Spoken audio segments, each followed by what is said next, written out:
सत्येंद्र कुमार सेल warrior channel में आप सबका स्वागत करता हूं। दोस्तों, आज हम soil mechanics and foundation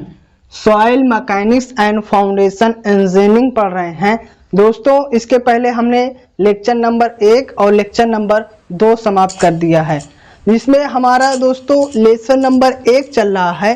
lesson number 1 का नाम है हमारा दोस्तों इंट्रोडक्शन। हमने लेक्चर नंबर 2 में सबसे पहले जान चुके हैं कि हमें लेक्चर नंबर 1 में हम पढ़ चुके हैं कि सॉइल क्या होता है, सॉइल क्या होता है इसके बारे में पढ़ चुके हैं। फिर हम दोस्तों पढ़ चुके हैं सॉइल मैकेनिक्स क्या होता है, सॉइल मैकेनिक्स क्या होता है इसके बारे में पढ़ चुके हैं। आज दोस्तों ये लेक्चर नंबर 3 है। आज हम लेक्चर नंबर 3 में सबसे पहले पढ़ेंगे कि हमारा मृदा का बनना, फॉर्मेशन साइकिल ऑफ सॉइल कैसे होता है इसके बारे में पढ़ेंगे। तो पहले इसको समझ लेते हैं कि मृदा का बनना, मृदा कैसा बनती है इसके बारे में जानते हैं।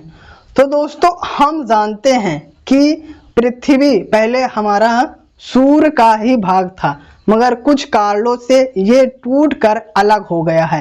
तो आज भी पृथ्वी अंदर से गर्म है और इसके बीचों बीच केंद्र भाग में एक तरल पदार्थ पाया जाता है। इस तरल पदार्थ को दोस्तों मैग्मा कहते हैं। क्या कहते हैं? इस तरल पदार्थ को मैग्मा कहते हैं। जब पृथ्वी में आंतरिक हलचल होता है, आंतरिक हलचल जैसे क्या होता है, जैसे भूकंप आता है, ज्वालामुखी आती है या अन्य प्राकृतिक घटनाएं होती है, तो इसके कारण हमारा मैग्मा जो केंद्र भाग में स्थित है, ये पृथ्वी के सतह पर आ जाता है और यह मैग्मा ठंडा होकर चट्टान का रूप धारण कर लेता है।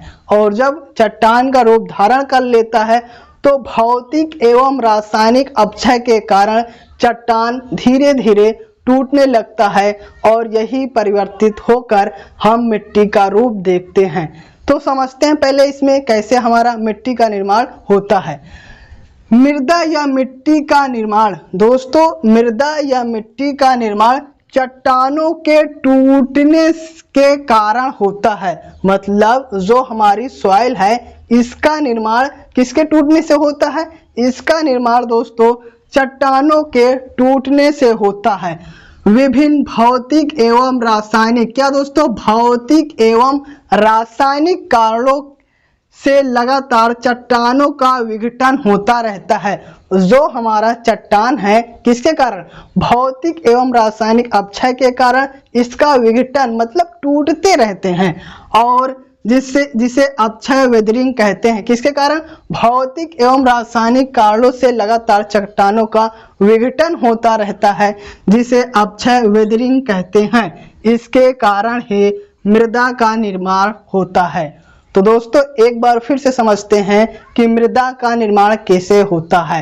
दोस्तों पृथ्वी के अंदर केंद्र में एक तरल पदार्थ पाया जाता है। इस तरल पदार्थ को क्या कहते हैं? मैग्मा कहते हैं। इस तरल पदार्थ को मैग्मा कहते हैं। पृथ्वी के आंतरिक हलचल के कारण, पृथ्वी के आंतरिक हलचल में क्या क्या आता है? जैसे हमारा भूकंप आता है, ज्वालामुखी आता है, इसके कारण हमारा मैग्मा बाहर आकर पृथ्वी के सतह पर हो जाता है और यह मैग्मा जब ठंडा हो जाता है तो चट्टान का रूप धारण कर लेता है और जब चट्टान बन गया तो चट्टान में भौतिक एवं रासायनिक अपक्षय के कारण ये धीरे धीरे टूटते या फिर विघटन होते रहते हैं और यही फिर विघटन होकर मृदा का निर्माण करते हैं। तो दोस्तों उम्मीद करते हैं आपको मृदा का निर्माण कैसे होता है समझ में आ गया होगा। अब हम दूसरा टॉपिक जानते हैं। हमारा ये है भूवैज्ञानिक चक्र, जियोलॉजिकल साइकिल क्या होता है इसके बारे में जानेंगे। प्रकृति में चट्टानों का बनना, पृथ्वी में प्रकृति में चट्टानों का बनना। चट्टान कैसे बनते हैं? चट्टान दोस्तों हमारा पृथ्वी के अंदर एक तरल पदार्थ पाया जाता है जिसे मैग्मा कहते हैं। पृथ्वी के आंतरिक हलचल जैसे भूकंप ज्वालामुखी के कारण यह मैग्मा हमारा पृथ्वी के सतह पर आ जाता है और जब यह मैग्मा ठंडा हो जाता है तो चट्टान का रूप धारण कर लेता है। तो प्रकृति में चट्टानों का बनना, टूटना, टूटी हुई चट्टानों का स्थानांतरण। जब हमारा दोस्तों प्रकृति में चट्टान बनेगा, फिर चट्टान टूटेगा और चट्टानों का स्थानांतरण एवं पुनः चट्टानों का बनना लगातार चलता रहता है। मतलब ये प्रोसेस प्रकृति में चलता रहता है। क्या चलता रहता है? चट्टान बनेगा, फिर चट्टान का स्थानांतरण होगा, फिर स्थानांतरण से चट्टानों के टूटने से हमारी मिट्टी बनेगी। तो यह प्रक्रिया चलती रहेगी। चट्टानों का स्थानांतरण एवं पुनः चट्टानों का बनना लगातार चलता रहता है। चट्टानों के टूटने से मृदा बनना, चट्टानों के टूटने से मृदा बनना एवं मृदा से पुनः चट्टानों के बनने के चक्र को भूवैज्ञानिक चक्र या फिर जियोलॉजिकल साइकिल कहते हैं। तो जियोलॉजिकल साइकिल क्या कहते हैं दोस्तों? पहले चट्टानों के टूटने से मृदा का बनना, चट्टान से मृदा का बनना, चट्टान से मृदा का बनना एवं मृदा से पुनः चट्टानों के बनने के चक्र को, पहले क्या होगा? मृदा बनना, चट्टान से मृदा बनेगा और फिर मृदा से पुनः चट्टानों के बनने के चक्र को भूवैज्ञानिक चक्र जियोलॉजिकल साइकिल कहते हैं। तो दोस्तों जियोलॉजिकल साइकिल क्या कहते हैं? सीधा सीधा समझिए, चट्टानों से मृदा का बनना तथा मृदा से चट्टानों का बनना ही हमारा जियोलॉजिकल साइकिल मतलब भूवैज्ञानिक चक्र कहलाता है। अब देखते हैं भूवैज्ञानिक चक्र की 3 क्रियाएं होती है। मतलब जितनी भूवैज्ञानिक चक्र होती हैं ये कितने स्टेप में होती है? ये दोस्तों हमारी 3 स्टेप में होती है। कितने? 3 स्टेप में होती है।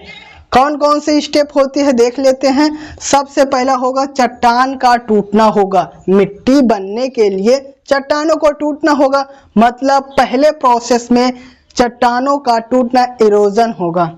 फिर दूसरे में होगा विघटित कणों का परिवहन एवं निक्षेपण। मतलब उसका परिवहन होगा, एक स्थान से दूसरे स्थान पर जाएगा। ये हमारा दूसरा प्रोसेस है। फिर तीसरा है अभ्युत्थान अर्थात उथल पुथल, अपहेवल। तो दोस्तों भूवैज्ञानिक चक्र की 3 प्रक्रियाएं होती हैं। कौन कौन सी होती है? पहले चट्टानों का टूटना होता है, फिर विघटित कणों का परिवहन एवं निक्षेपण होता है और अभ्युत्थान अर्थात उथल पुथल होता, अपहेवल होता है। इसको ग्राफ के साथ समझते हैं। पहले ये दोस्तों हमारा चट्टान है।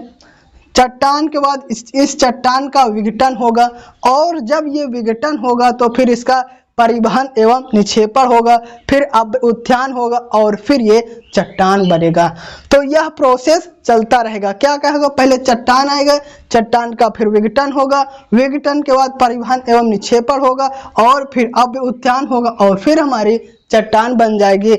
इसे ही जियोलॉजिकल साइकिल कहते हैं। तो एक बार फिर से समझते हैं कि हमारा जियोलॉजिकल साइकिल क्या होता है। दोस्तों सीधा सीधा चट्टानों से मृदा का बनना तथा मृदा से चट्टानों का बनना ही हमारा जियोलॉजिकल साइकिल कहलाता है।